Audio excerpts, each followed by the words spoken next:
विश्वानि देव सवितः दुरितानि परासुव यद्भद्रं तन्न आसुव यद्भद्रं तन्न आसुव यद्भद्रं तन्न आसुव यद्भद्रं तन्न आसुव। ओम। आज विषय लेंगे आध्यात्मिक उन्नति प्रगति कैसे करें। ठीक है, चाहे गृहस्थ में हो या गुरुकुल में हो, ब्रह्मचर्य आश्रम में हो चाहे गृहस्थ आश्रम में हो या वानप्रस्थ आश्रम में हो या संन्यास आश्रम में हो, किसी भी आश्रम में हो, नगर में हो, गांव में हो, घर में हो, गुरुकुल में हो, बालक हो, जवान हो, वृद्ध हो, कोई भी कहीं भी हो, वो आध्यात्मिक उन्नति कैसे करे या हम सभी लोग कैसे करें आध्यात्मिक उन्नति, इसके कुछ उपाय पर हम चर्चा करेंगे। तो देखो, जो आध्यात्मिक उन्नति प्रगति करना चाहते हैं तो इसके दो तो प्रमुख उपाय हैं, मुख्य दो, और भी अनेक उपाय हैं, दो सबसे अधिक प्रमुख हैं। पहला तो है ईश्वर की उपासना, ईश्वर का ध्यान। तो ईश्वर की उपासना में, ध्यान में एकदम अटूट विश्वास हो, अगाध आस्था हो, परम प्रेम हो, दृढ़ निष्ठा हो।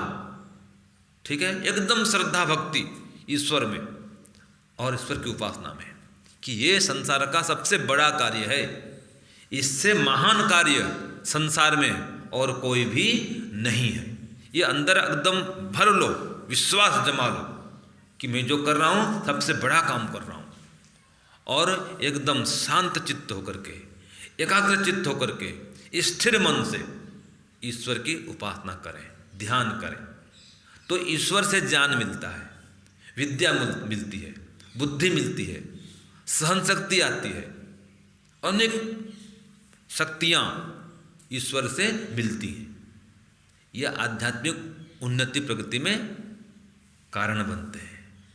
ये सब ज्ञान विज्ञान, ईश्वर से प्राप्त शक्तियाँ, ईश्वर सहायता करता है तो आध्यात्मिक उन्नति होती है। तो एक तो है ईश्वर की उपासना करना, ध्यान करना, भक्ति करना, जप करना, चिंतन करना, मनन करना। ठीक है, तो एक उपाय क्या हो गया, परमात्मा का ध्यान, मनन, चिंतन, उपासना। दूसरा है आत्मचिंतन, आत्मनिरीक्षण, ये है दूसरा उपाय। दूसरा उपाय क्या है जी, आत्मचिंतन और आत्मनिरीक्षण, कि अपने आप का चिंतन करना कि मैं कौन हूँ, कहाँ से आया हूँ, मेरा लक्ष्य क्या है इस संसार में आने का। ठीक है, ये शरीर में मैं क्यों आया हूँ, अथवा ये शरीर मैंने क्यों धारण किया है। मनन करो, चिंतन करो, मैं कौन हूँ, क्या शरीर हूँ या शरीर से अलग कोई मेरी सत्ता है। ठीक है, मरता कौन है, शरीर मरता है कि आत्मा मरता है, चिंतन करो।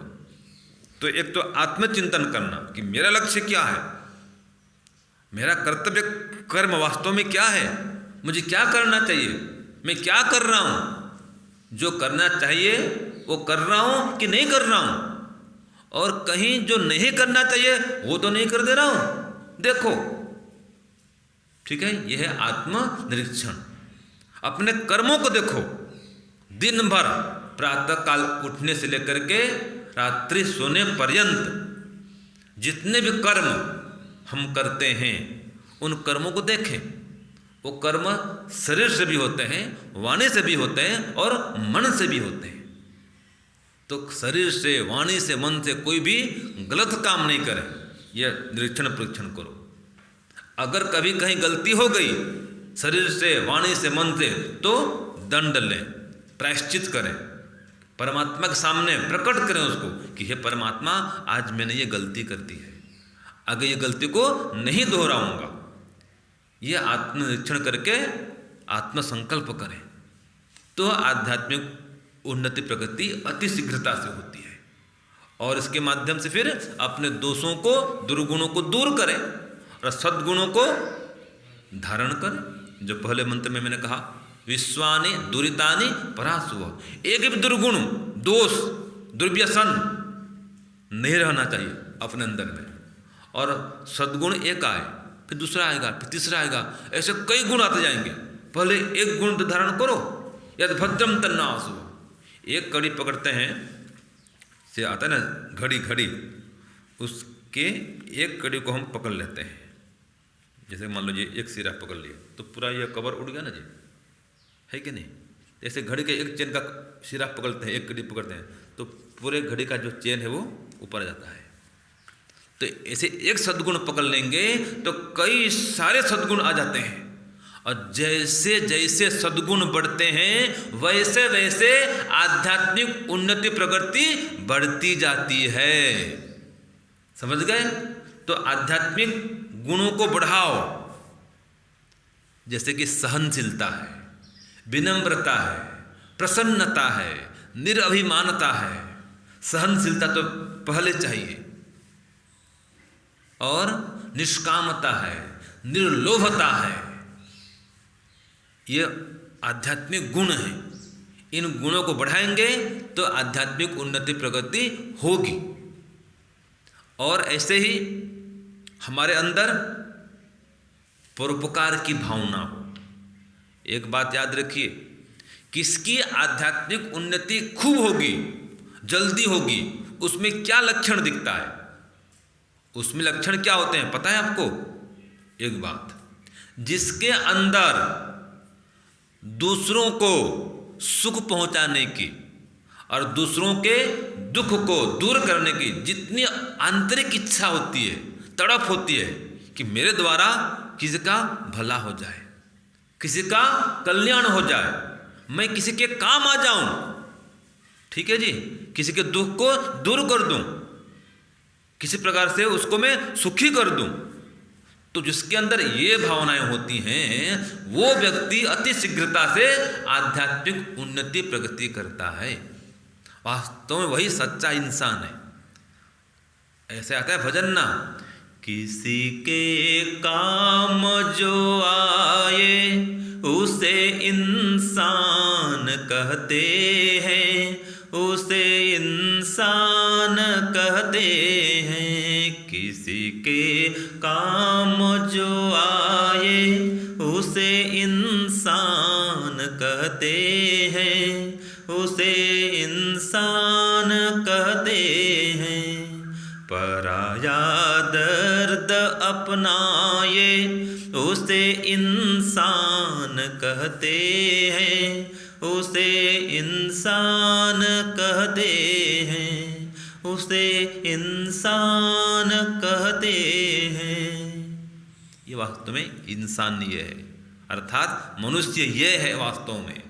मत्वा कर्माणि सिद्ध्यति इति मनुष्य, जो मनन करके काम करता है कि कैसे करूं कि मेरे द्वारा संसार का अधिक से अधिक उपकार होवे।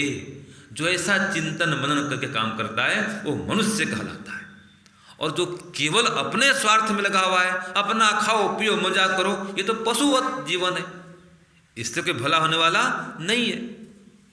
जिसके जीवन में जितने ज़्यादा परोपकार है, दया है, ठीक है जी, वो उतना अधिक आध्यात्मिक उन्नति करता है। सेवा भाव है, माता पिता गुरुजनों की सेवा करता है और संतों का संग करता है, बुद्धिमानों का संग करता है, दुष्टों का संग नहीं करता, षड संपत्ति को धारण करता है, वो आध्यात्मिक उन्नति करता है। पहले कहा था ना, सम दम तितिक्षा उपरति श्रद्धा और समाधान। सम माने मन का समन करना, मन का है इसमें समन करना, माने मन को स्थिर करना, पवित्र करना। दम माने इंद्रियों का दमन करना, कोई गलत काम नहीं हो इंद्रिय से। और तितिक्षा माने तपस्या करना, सुख दुख मान अपमान हानि लाभ सबको सहन करते हुए ईश्वर की ओर बढ़ते रहना। ये सम दम तितिक्षा। और उपरति, दुष्ट लोगों के संग से उपरत होना, दूर रहना, दुष्ट कर्म से, दुष्ट संग से, दुष्ट स्थान से और दुष्ट संस्कार से भी अपने को पृथक करना, यही उपरति। और श्रद्धा, गुरु, आचार्य, ईश्वर, इन सब में विश्वास हो, आस्था हो, श्रद्धा हो। और समाधान माने समाधि, सब शंकाओं का जहाँ पर समाधान हो गया है, एकदम शांति की प्राप्ति होती है, ईश्वर से संबंध जुड़ जाता है। यह षड संपत्ति है, इनको धारण करो तो ये आध्यात्मिक उन्नति के कारण है। ये समझ गए?